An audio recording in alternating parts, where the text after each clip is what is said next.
que não cantamos da boca para fora, que Tu és digno de louvor, Senhor.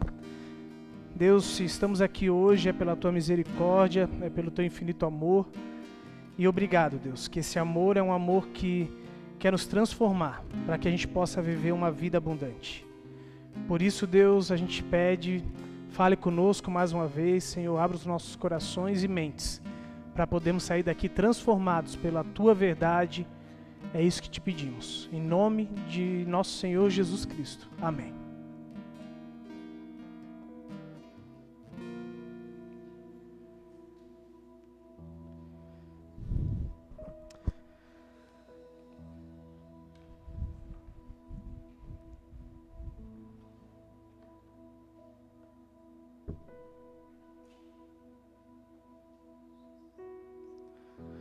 Queridos, então, como eu falei no início do culto, o assunto de hoje que nós vamos falar, na verdade, eu dei o título de Olhar para Baixo Nunca Mais. E por que olhar para baixo, né? Porque não simplesmente botar a palavra desânimo, porque quando a gente quando a gente olha para uma pessoa com as suas características que tem a ver com o desânimo, eu acho que uma das características que mais define uma pessoa é aquele olhar para baixo, é aquela pessoa que abaixa a cabeça, que não consegue muito levantar o rosto, conversa com ela, ela transparece no corpo, no feitio dela, que ela está desanimada. E o olhar para baixo talvez uma das características mais fortes que a gente pode enxergar em alguém que de repente ela está caminhando e ela olha desolada para qualquer canto e tu sabe que tem alguma coisa de errado com ela, que ela está desanimada. E quando se trata de desânimo, bom, eu acredito que todos nós, ao longo do ano passado, passamos em algum momento por desânimo. Eu falo todos nós porque eu digo que ao olhar para a minha vida no ano passado, com certeza eu olho e avalio momentos em que eu me desanimei.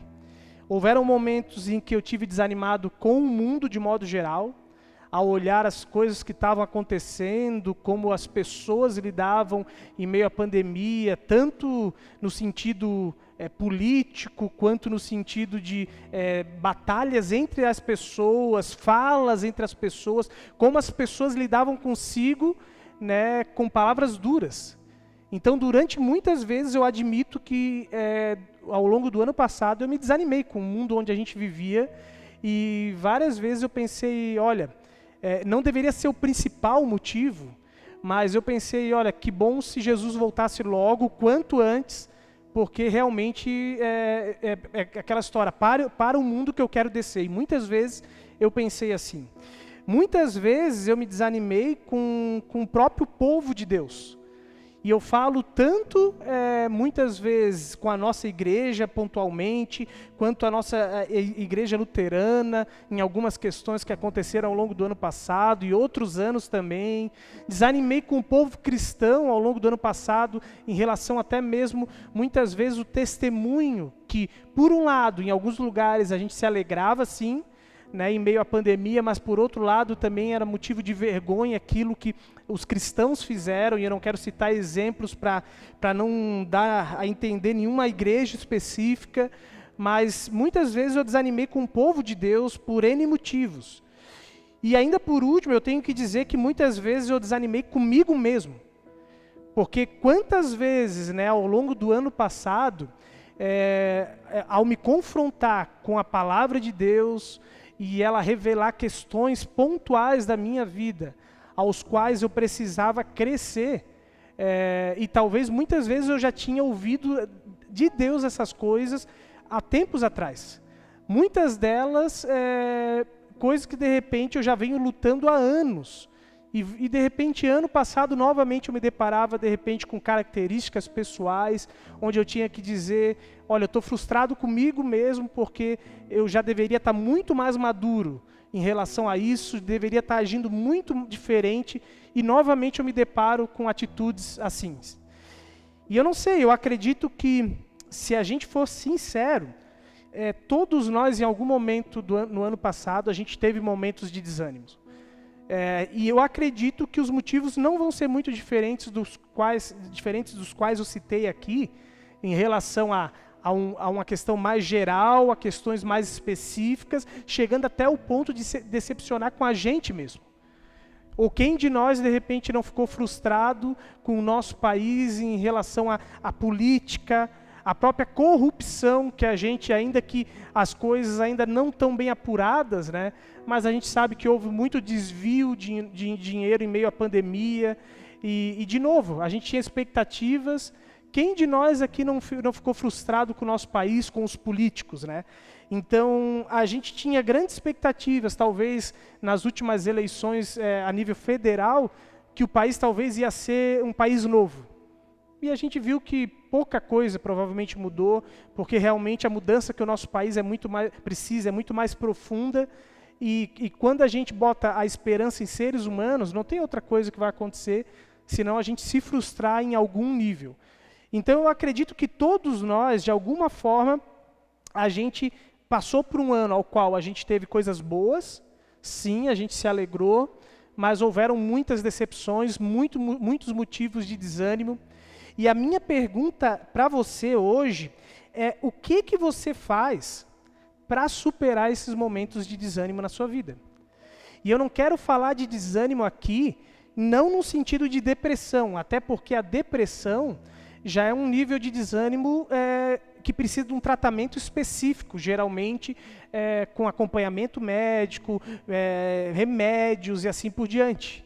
Aqui já entra talvez um desânimo que durante muito tempo não foi tratado e que virou uma doença séria. Mas eu falo principalmente num desânimo ainda, talvez que a gente possa dizer, controlável. O que tu faz para evitar que esse desânimo vá a fundo? De repente, tu é aquela pessoa que gosta de ouvir palestras motivadoras, e a gente vive uma onda, né, nos últimos tempos aí, dos famosos coaches, né, que são... Coach é tipo um psicólogo que não tem uma formação em psicologia, ele é muito mais alguém que tem capacitação para te ajudar a organizar a tua vida de uma maneira melhor. Basicamente isso, é ajudar a triar o que realmente é importante você fazer. E eles geralmente têm algo em comum, a grande maioria deles, que é o quê? Assim como muitos filósofos, os coaches vão numa linha de dizer, não olhe para baixo, só que aí eles começam a inverter e digam, olhe para dentro de si. Olha para dentro de ti e começa a ver as coisas boas que tem dentro de ti. Olha para dentro de ti, olha talvez para o passado que tu viveu e olha o quanto que tu teve forças para superar muitas coisas. Olha o quanto que tu é capaz, olha o quanto que tu é uma pessoa inteligente, uma pessoa bonita, uma pessoa que tem uma família fantástica. E ele tenta geralmente botar a capacidade de vencer o desânimo em ti. Tu precisa cuidar da tua saúde, basta tu se organizar, basta tu botar metas e ir em busca dessas metas e tu vai conseguir fazer isso, eu vou estar contigo e eu vou estar ali e ele vai te ajudando e vai te cobrando, etc. E eu não digo que não possa ajudar. Quando eu falo do coach, eu não digo que isso não é importante, uma organização de metas, planejamento, não é isso. Mas o problema é que é muito pouco a gente levantar o rosto e começar talvez a se olhar no espelho, olhar para dentro da gente e querer dizer que nós somos seres humanos capazes de resolver a nossa vida. Que a gente consegue se automotivar. Porque se fosse assim, ninguém cairia numa depressão profunda. Se fosse assim, a gente não veria pessoas se suicidando todos os anos. E que é um outro mal também que a gente... não é tão falado, mas quase sempre aí ao longo do ano a gente ouve falar de um ou outro, e cada vez pessoas mais jovens se suicidando. Então, se a gente olha, talvez por lógica humana, as pessoas que menos deveriam se suicidar são os jovens. São os que mais têm energia, os que mais têm vigor físico, que deveriam estar a todo vapor, mas cada vez mais os jovens estão sendo aqueles que estão entrando num estado de desânimo e não conseguem sair. Eles muitas vezes olham para os corpos deles, bonitos, malhados na academia, se alimentam bem, muitas vezes, e ainda assim eles chegam num estado de desânimo tão profundo que eles acabam optando por se suicidar. Então a questão que eu pergunto para você é qual o caminho que tu tem trilhado, escolhido para sair dos momentos de desânimo ao longo do ano passado e também ao qual nós estamos entrando em um novo ano e mais uma vez nós vamos ter muitos motivos que vão tentar nos desanimar e que vão abater diante de nós com uma força enorme e que talvez a gente provavelmente vai bater o desânimo. E tem uma pessoa que, biblicamente falando, que eu acho que ele, entre tantos personagens da Bíblia, talvez é um dos melhores exemplos para a gente falar sobre desânimo e como vencer o desânimo e como foi esse processo na vida dele. Eu não sei se você já conheceu o famoso profeta chorão. Sabe quem que é o profeta chorão, que tem esse apelido? Alguém sabe? Jeremias. Jeremias, ele tem um apelido, geralmente, de profeta chorão. E a história dele, basicamente, acontece da seguinte forma. Jeremias, lá no capítulo 1, versículo 5 do livro dele, com o mesmo nome dele, lá é dito que Jeremias recebe um chamado. Eu quero ler com você. Se você tem a Bíblia, quer abrir comigo, pode abrir. Senão você pode acompanhar a leitura. Nós vamos ler do versículo 4 até o versículo 9 no primeiro momento. Ali diz assim: a palavra do Senhor veio a mim dizendo: antes de formá-lo no ventre, eu o escolhi. Antes de você nascer, eu o separei e o designei profeta às nações. Mas eu disse: soberano Senhor, Jeremias está falando, eu não sei falar, pois ainda sou muito jovem. O Senhor, porém, me disse: não diga que é muito jovem. A todos a quem eu o enviar, você irá e dirá tudo o que eu lhe ordenar. Não tenha medo deles, pois eu estou com você para protegê-lo, diz o Senhor. O Senhor estendeu a mão, tocou a minha boca e disse: agora põe em sua boca as minhas palavras. Então a primeira coisa que a gente vai perceber aqui em Jeremias tem relação com aquilo que eu terminei a mensagem da semana passada.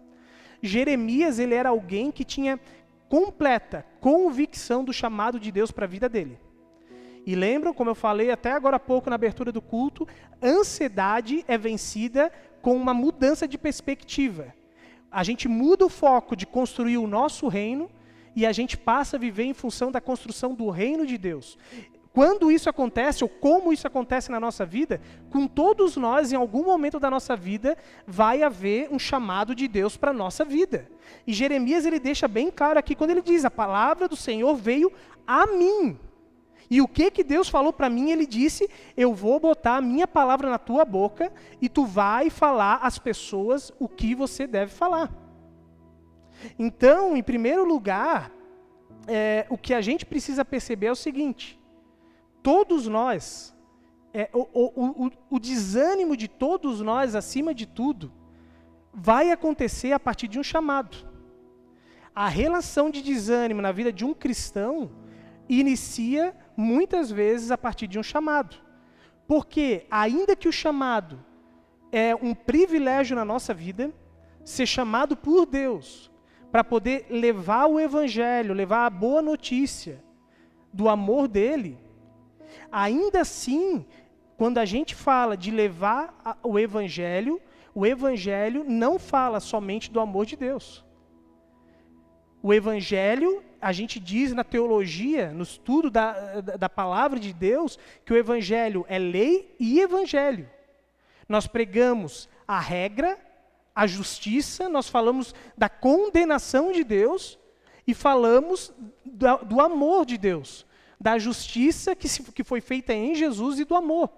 Então, quando a gente começa a compreender esse chamado, e você percebe isso, naturalmente tu vai entender que todo o chamado, todo o desânimo na nossa vida, ele inicia a partir também de um chamado. Ser cristão não tem a ver, acima de tudo, com aquilo que a gente muitas vezes ouve aí fora, naquilo que a gente costuma ouvir com o nome de teologia da prosperidade, de que tu é o filho do rei, tu tem que declarar a vitória, tu tem que declarar que vai dar tudo certo, tu tem que determinar e tu tem que amarrar o diabo e tudo vai dar certo na tua vida.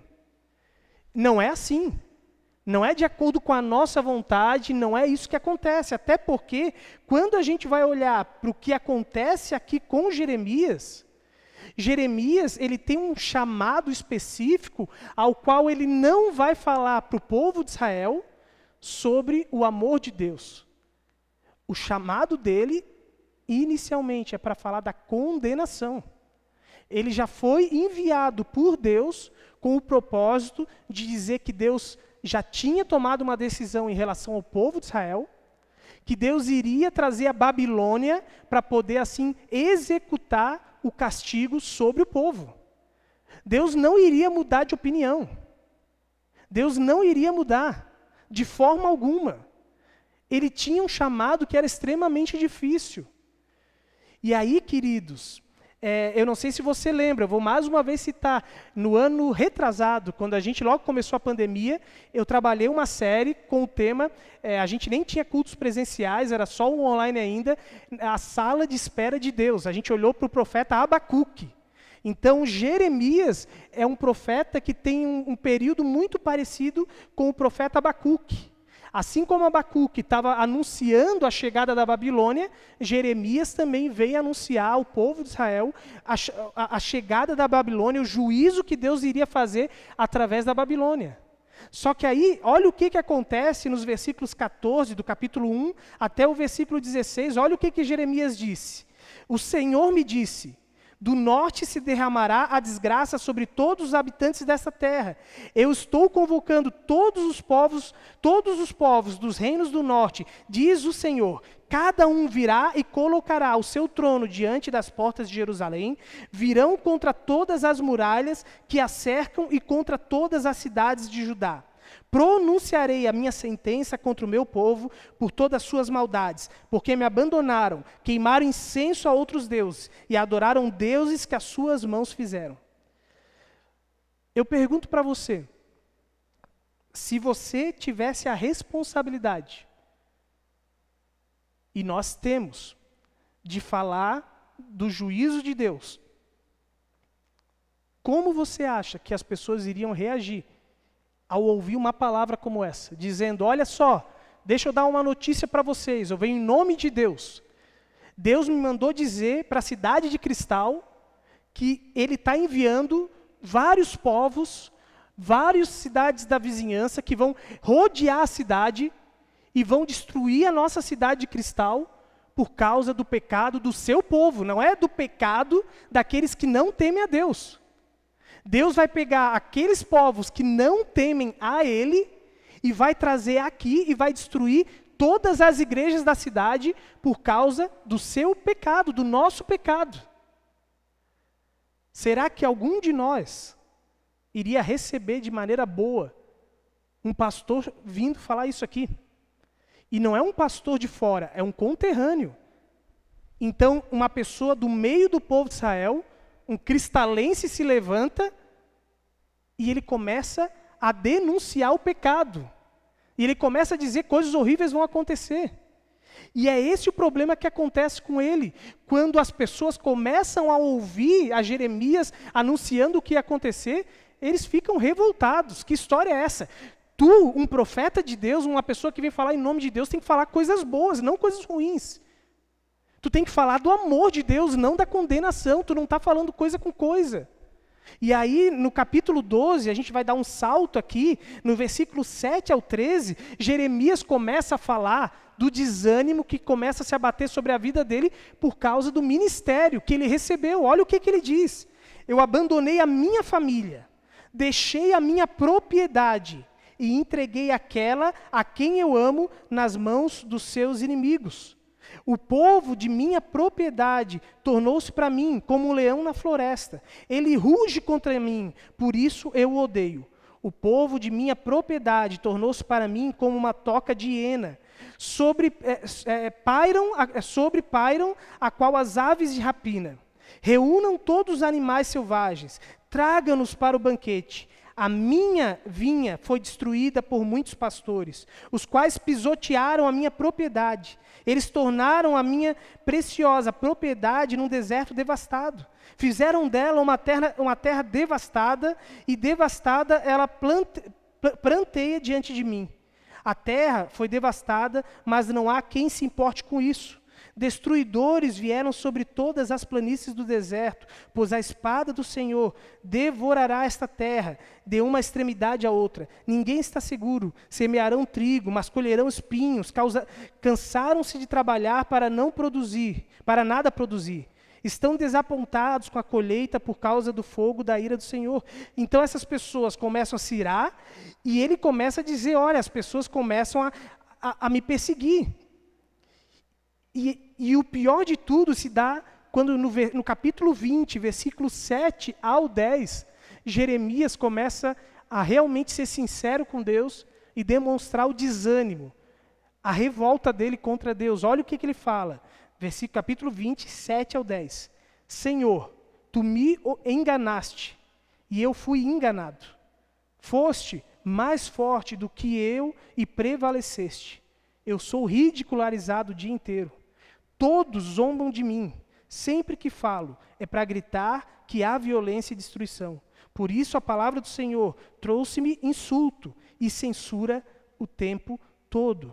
Mas se eu digo, não o mencionarei, nem mais falarei em seu nome, é como se um fogo ardesse em meu coração. Um fogo dentro de mim. Estou exausto, tentando contê-lo. Já não posso mais. Ouço muitos comentando, terror por todos os lados. Denunciem-no, vamos denunciá-lo.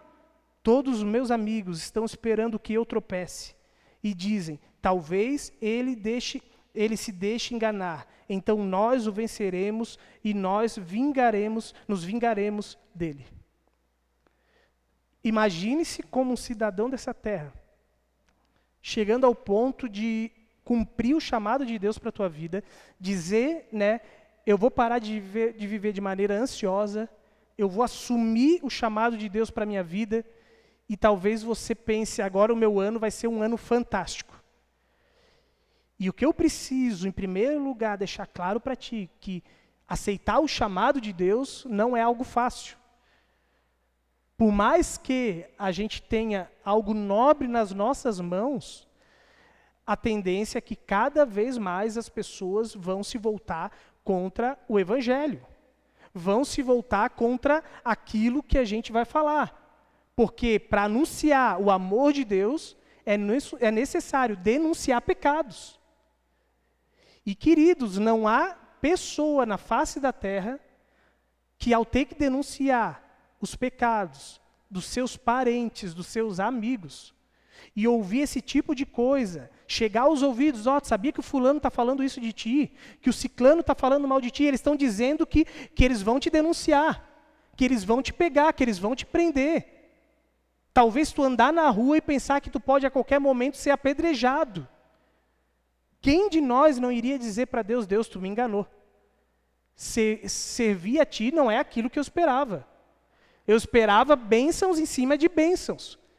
Só que Jeremias vem comprovar, assim como diversos outros profetas, não somente Jeremias, o quanto é difícil, mas Jeremias é um dos poucos profetas que a gente vê na Bíblia tendo a sinceridade de dizer, Deus, tu me enganaste, eu estou desanimado, eu estou triste, eu estou decepcionado contigo.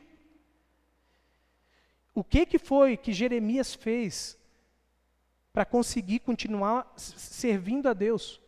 Aguentando até o fim um chamado que é tão difícil, que é denunciar pecados.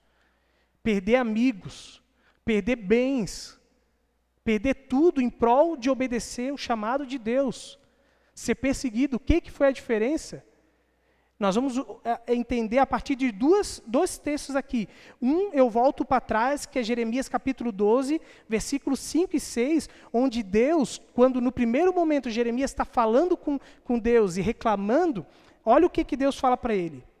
Jeremias 12, 5 ao 6.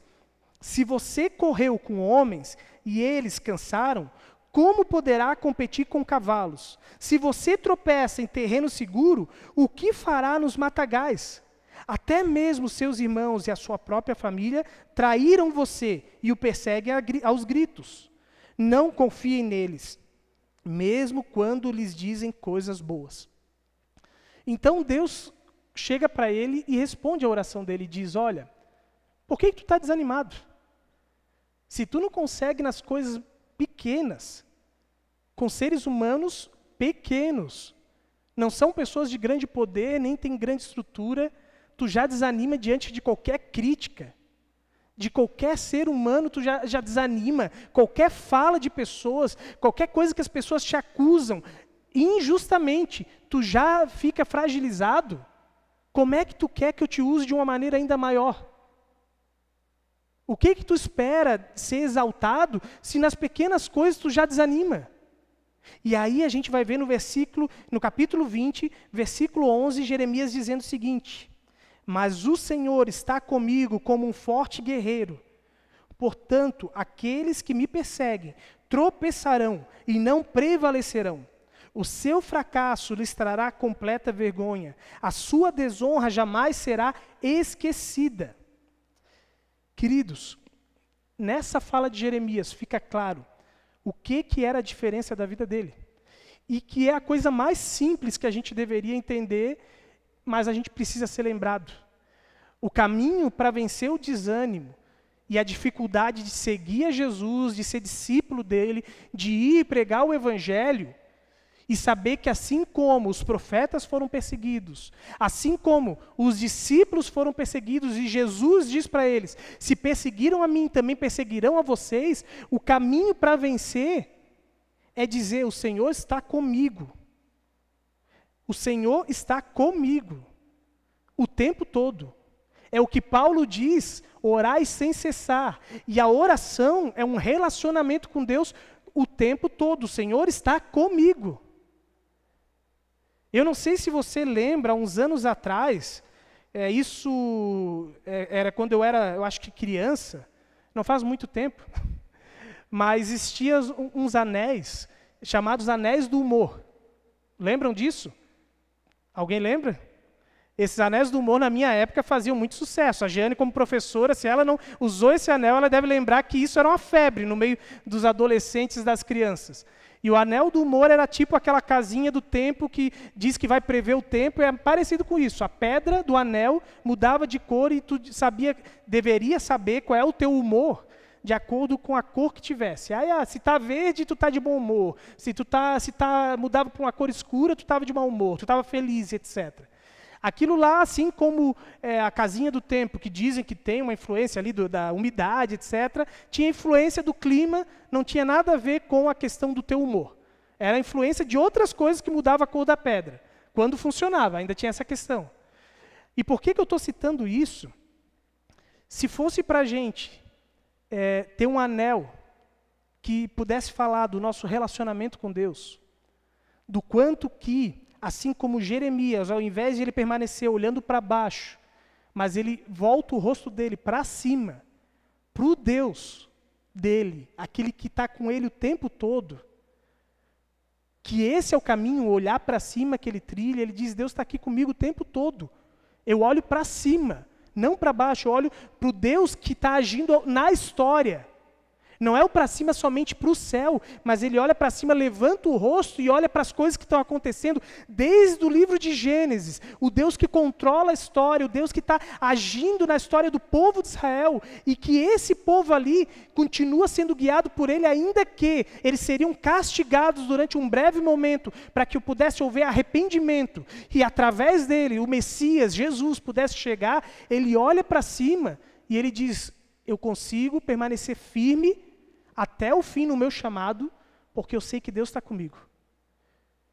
A pergunta é, e se a gente tivesse esse anel, será que esse anel não iria mostrar uma cor que iria revelar o quanto que Deus não está com a gente o tempo todo? Porque é aquilo que eu digo, quando a gente olha para diversas coisas, e agora eu não quero falar nem somente da nossa vida pessoal, mas quando a gente olha para o mundo, e a gente parece ver que o mundo está fora de controle, facilmente a gente pode desanimar e olhar para baixo e se abater. Mas se a gente levantar os olhos e ver a história, o que está acontecendo no mundo, sobre a ótica do reino de Deus, de um Deus que está no mundo, comigo, com o mundo o tempo todo, a gente pode às vezes até se sentir tentado a desanimar. Mas de novo, a gente começa a olhar Deus agindo. E a gente começa a dizer como Jeremias disse aqui. Eu sei que o meu Deus está comigo como um forte guerreiro. Como alguém que não vai deixar que nenhum mal me agrida. Que não vai deixar que nada aconteça comigo se não for para edificação do reino dele.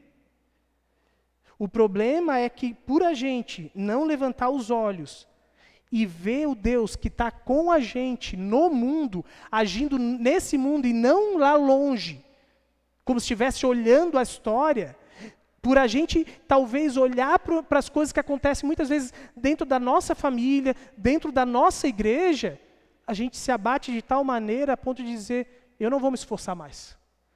Deus, tu me enganou. Tu me chamou para ser presbítero dessa igreja, tu me chamou para servir a ti nessa igreja, tu me chamou para pregar o evangelho e eu não vejo conversões.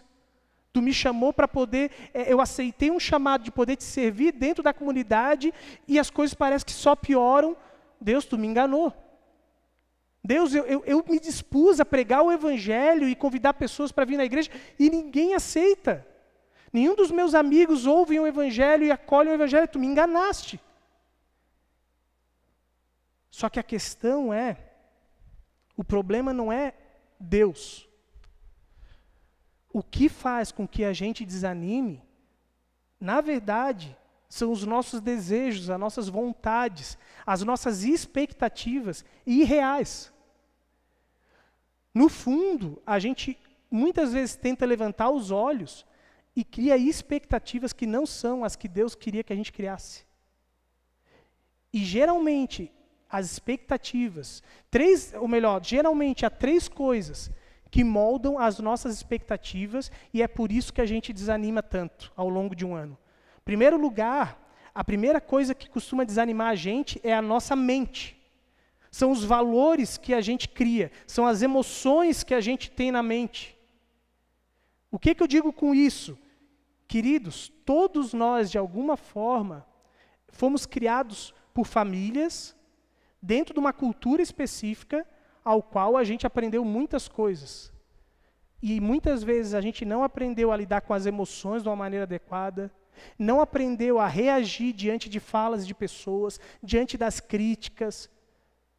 A gente ouviu frases que marcaram a nossa vida negativamente e aos quais, quando a gente se torna adulto, ou nem só quando adulto, mas quando a gente aceita o chamado de Deus e vai para o ministério, para o serviço de Deus no dia a dia, a gente, diante dos desafios, diante das negativas ao acolhimento do Evangelho, aquelas coisas que moldaram a nossa mente, os valores que moldaram o nosso coração e mente, os nossos sentimentos, essas coisas abatem a gente. O problema não é Deus. Deus não prometeu nada para a gente de ser tudo perfeito, de ter um ministério bem sucedido. Mas a gente cria expectativas a partir daquilo que as pessoas falam.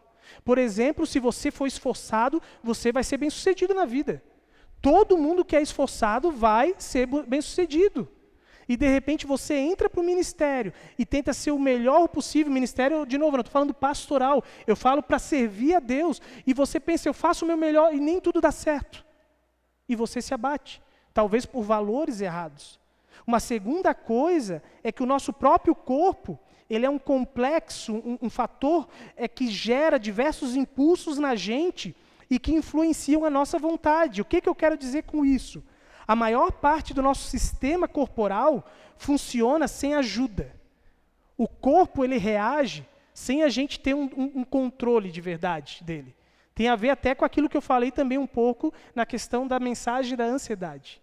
Muitas das coisas aos quais a gente faz, muitas vezes a gente reage de acordo com situações neurológicas e tantas outras coisas. O próprio corpo, muitas vezes, não consegue condizer com o nosso desejo.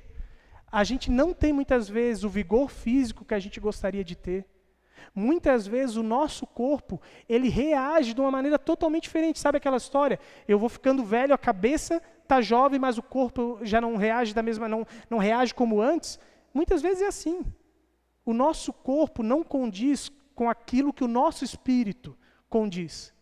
E o corpo é outro fator que muitas vezes a gente diz, eu até queria servir a Deus, mas eu estou sentindo o corpo, a cabeça cansada, eu estou pesado e eu sinto o corpo exausto.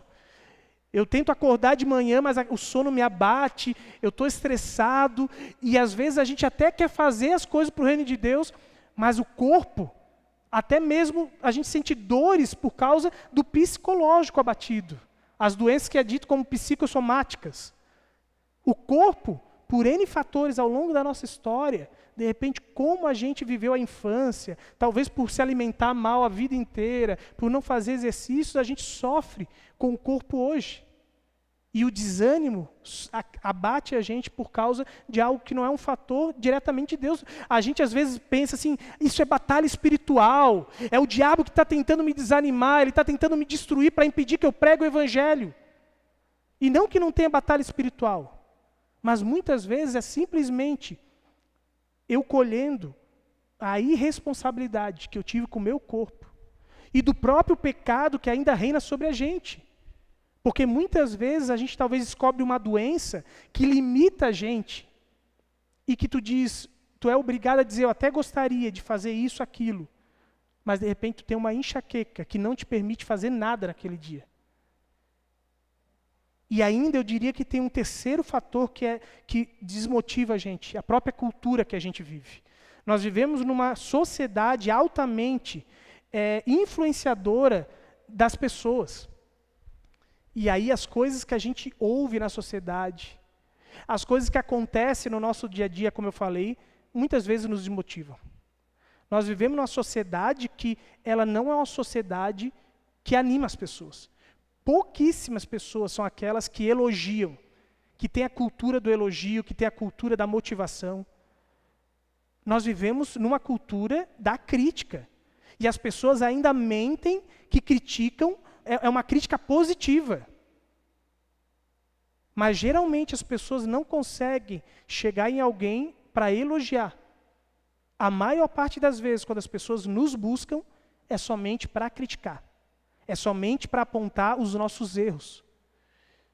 E no dia a dia, geralmente é isso. Os patrões dificilmente fazem uma reunião para dizer, gente, muito obrigado pela dedicação de vocês ao longo do ano, pela dedicação ao longo do último mês.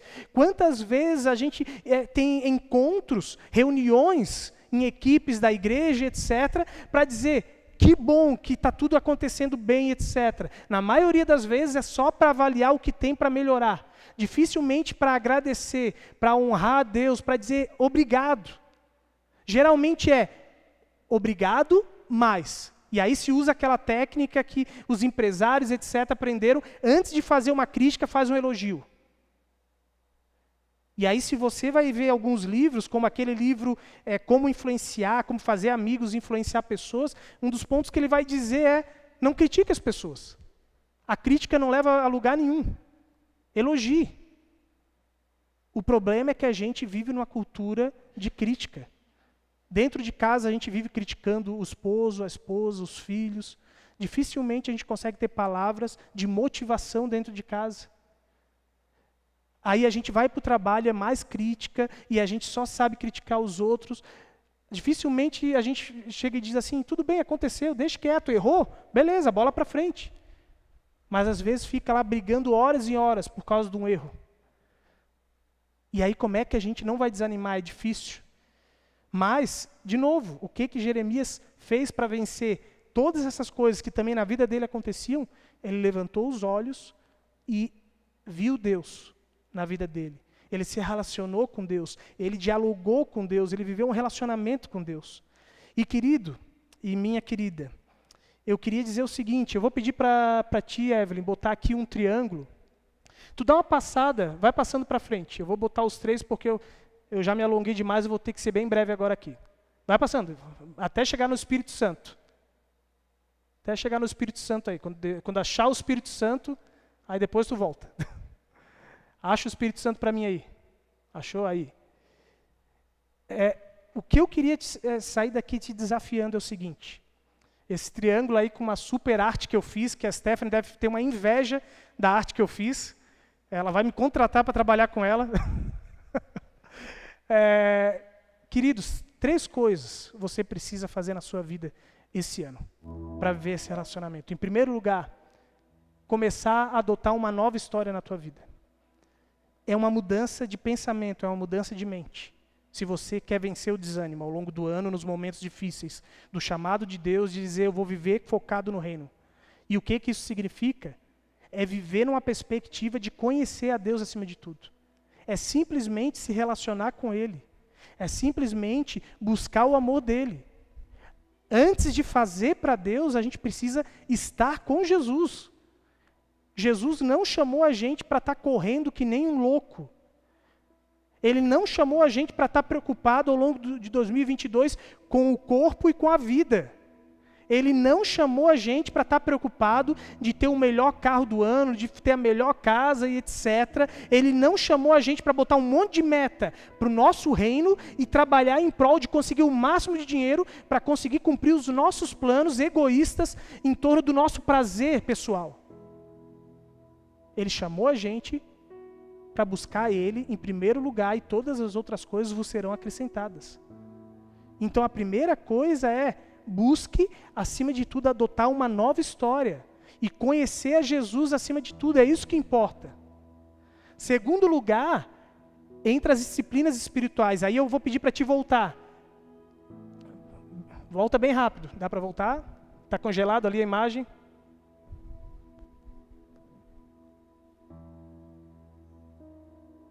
Dá para voltar ou não dá? Vai voltando. Por exemplo, aí, disciplinas espirituais é basicamente aquilo que a gente entende como sendo algo que tu se organiza e tu tem o hábito de fazer. E tu se esforça para isso. O problema é que a gente... Deixa ali se puder. Isso. O problema é que a gente geralmente ouve essa palavra disciplina e não gosta.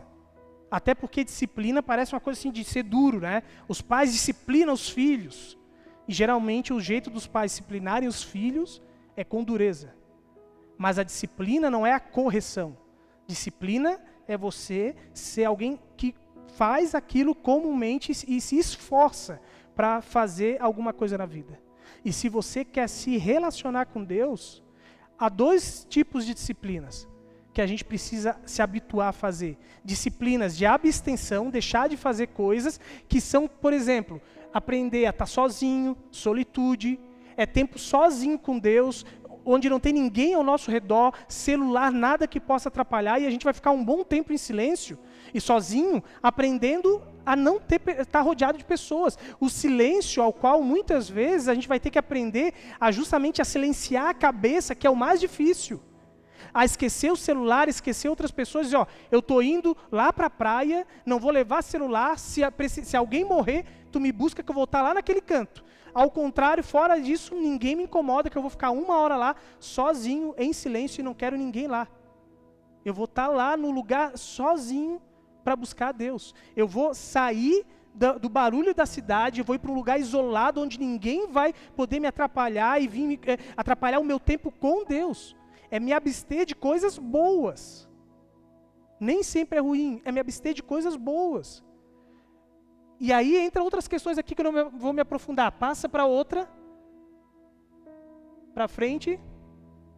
Pode ir passando. Para o outro. E aí entra as disciplinas, eu esqueci de mudar o título. As disciplinas que seriam aqui disciplinas de a gente fazer as coisas, né? De a gente poder assim realmente agir. E por que é importante disciplinas de engajamento? Porque, por um lado, a gente tem que aprender a deixar de fazer e descansar em Deus. Há atitudes que a gente simplesmente diz, eu vou descansar em Deus. Mas, por outro lado, a gente não pode viver a vida ociosa achando que isso está ok. E por isso entra o estudo da palavra de Deus, entra a adoração, a celebração, o serviço a pessoas, oração, comunhão, confissão de pecados, submissão a pessoas. Se a gente não se engaja num processo de discipulado, de servir a Deus, de servir na igreja, de servir a pessoas, eu não vou ter um relacionamento com Deus e eu não vou ver Deus agindo na história. Ainda em terceiro lugar, volta lá para o triângulo. Eu tô complicando para vocês porque eu preciso acabar. Participar de uma comunidade. Que aqui tem muito a ver com esse processo mesmo de discipulado, de modo prático. Se você não se reunir com pessoas, você não vai ouvir o que Deus, não vai saber o que Deus tem feito na vida das pessoas à tua volta. Você vai se sentir como Elias, que entrou numa depressão profunda e quis fugir para uma caverna, e Deus falou com ele sozinho, no silêncio. Quando ele saiu, Deus falou com ele e disse: eu ainda tenho muitos outros profetas fiéis, e tu está com medo. Volta lá e cumpre o teu chamado. Mas é na comunhão que a gente vê que tem muito mais pessoas sendo usadas por Deus. Foi na comunhão com outros profetas que Elias e tantos outros profetas puderam ver o agir de Deus. Então, quando a gente olha para cima e olha para os olhos uns dos outros, nas nossas conversas, sobre o que Deus tem feito na vida de cada um, é que a gente se motiva. É no testemunho onde a gente ouve aquilo que está acontecendo na nossa igreja. Quando de repente a gente vê o que Deus tem feito nos jovens com as células, e a gente vai lá e diz: que bom, Deus está agindo, e a gente pode se motivar e pensar: Deus pode fazer isso também com os mais velhos, Deus pode fazer isso em outras áreas. E assim um vai animando o outro. É quando a gente vai para encontros como o Encontrão de Famílias, onde a gente encontra outras pessoas de outras comunidades, e a gente bate um papo e eles compartilham o que tem acontecido nas suas comunidades, que a gente se anima, porque a gente vê que Deus está agindo. A gente olha os olhos para cima, olha nos olhos uns dos outros, e a gente sai motivado. E acima de tudo, é o próprio Espírito Santo de Deus que nos faz, que gera uma transformação em nós e nos motiva.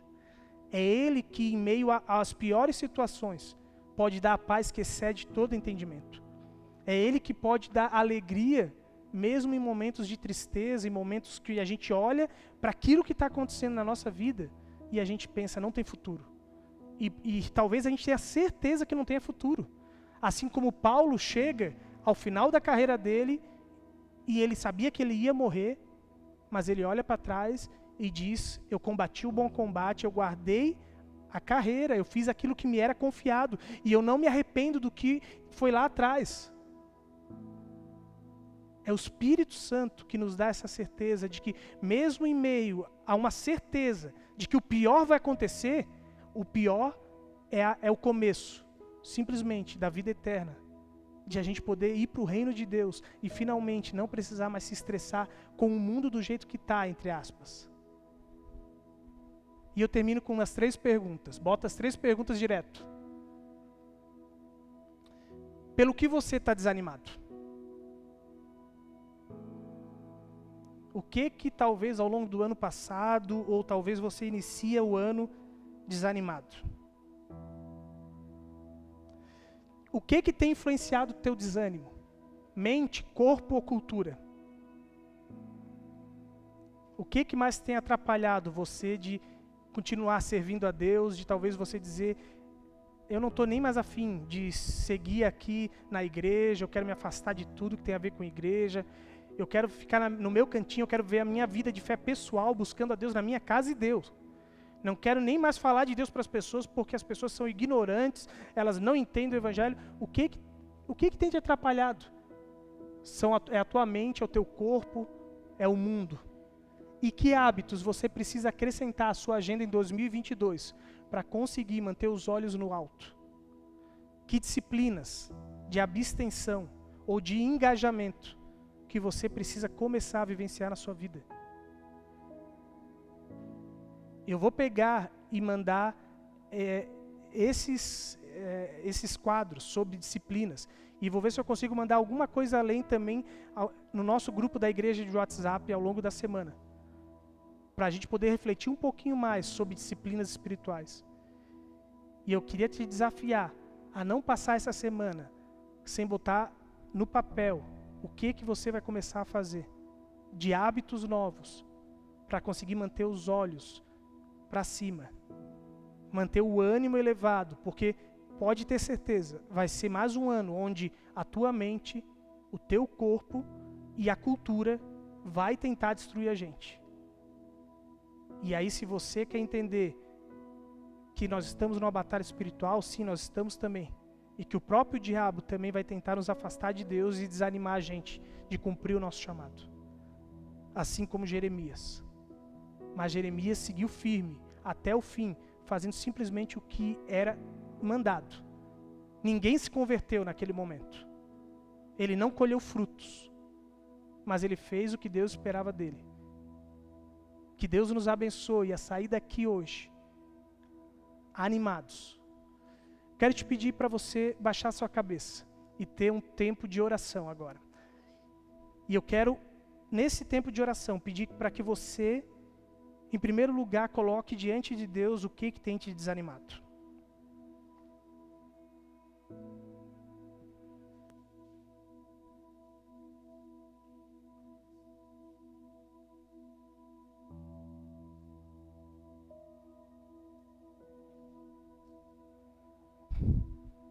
Bote para Deus o que tem, quais têm sido as coisas que ao tentar fazer a vontade dele, talvez tenha atrapalhado a tua vida. E você tem baixado a cabeça e pensado em abandonar tudo, chutar o balde.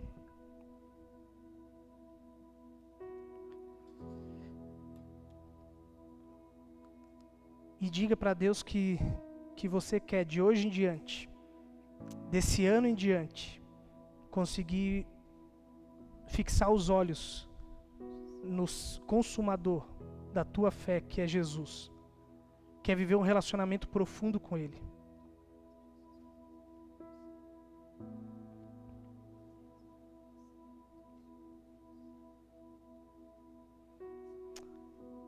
Senhor nosso Deus, muito obrigado pelo teu amor por nós.